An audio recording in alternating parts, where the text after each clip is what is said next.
Sveiki visi! Šiandien pabandysiu trumpai ir aiškiai papasakoti apie 3 pagrindinius maudynių šaltame vandenyje etapus. Pirmasis etapas. Visi mes kuo puikiausiai suprantame, kad vos panirus į šaltą vandenį mūsų organizmas gauna belenkokį šoką.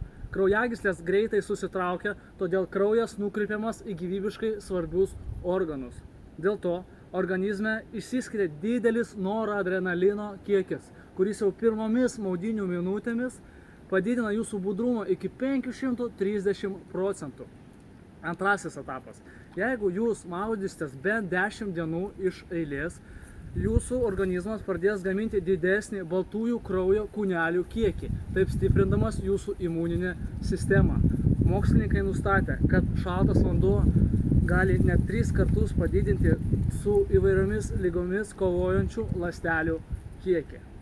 Trečiasis etapas. Pastoviai besigrūdinant, jūsų metabolizmas suaktyvėja. Tyrimai rodo, kad šaltas vanduo turi poveikį padidinti medžiagų apykaitą iki 350%.